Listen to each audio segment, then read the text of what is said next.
नोएडा के सेक्टर 107 में the great शरणम सोसाइटी में रह रहे लोगों ने एक बार फिर विरोध प्रदर्शन किया। दरअसल इस सोसाइटी में रहने वाले लोगों ने इससे पहले जनवरी और साथ ही जनवरी में 2 तारीखों का जिक्र करूंगी मैं, 11 जनवरी और साथ ही 17 जनवरी को प्रोटेस्ट देखने को मिला था।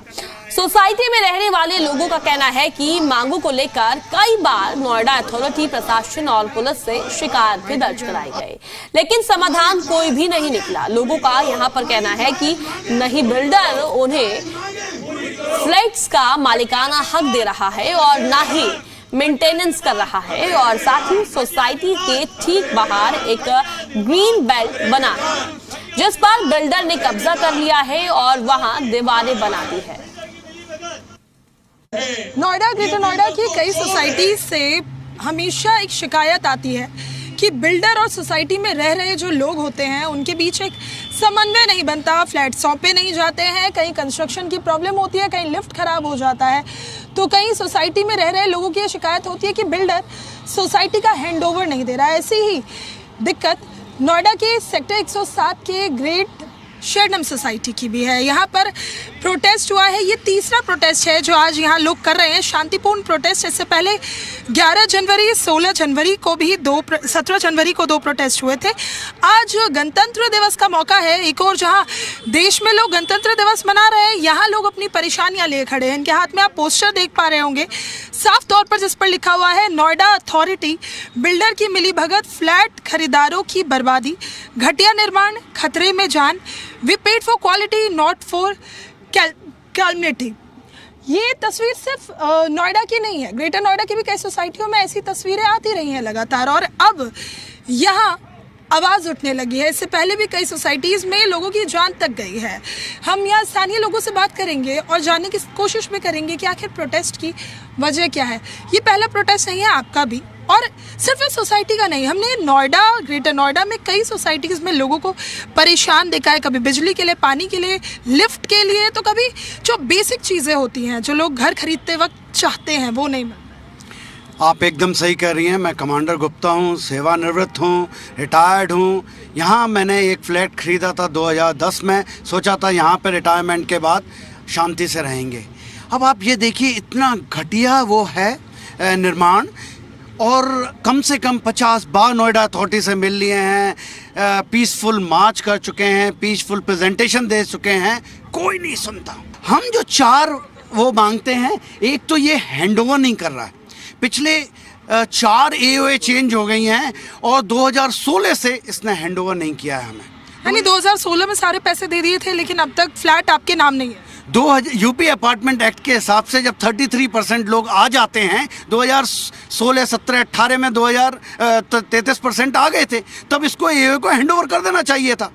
उसने आज तक नहीं किया है।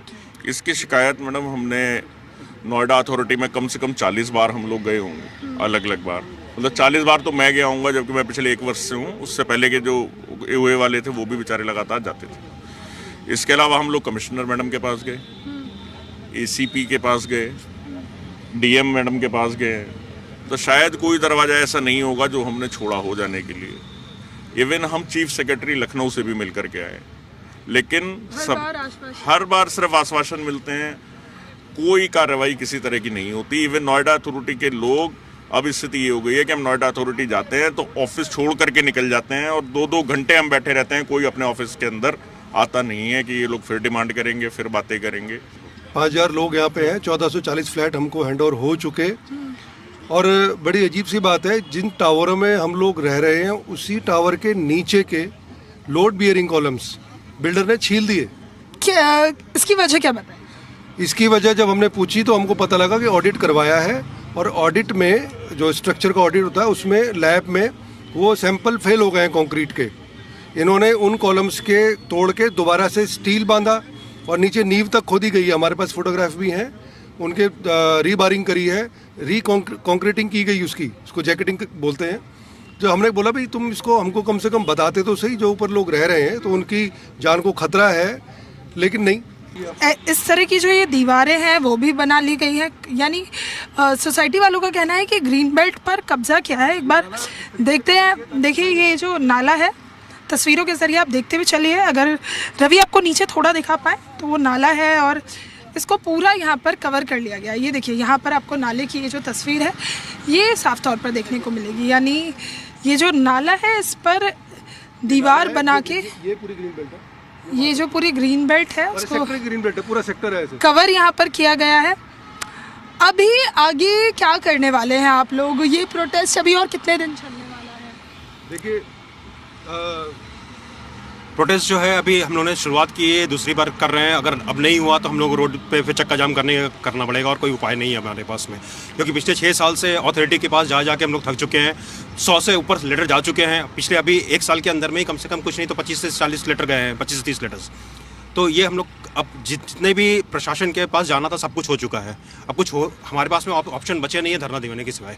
ना सोसाइटी को मेंटेन कर रहा है और ना ही हैंडओवर कर रहा है, इसलिए ये जो शिकायतों का दौर है और ये जो प्रोटेस्ट है ये यहाँ के रहने वाले लोगों का यानी स्थानीय लोगों का चलता रहेगा। वीडियो जर्नलिस्ट रवि सिंह के साथ नीतू झा, जी मीडिया, नोएडा।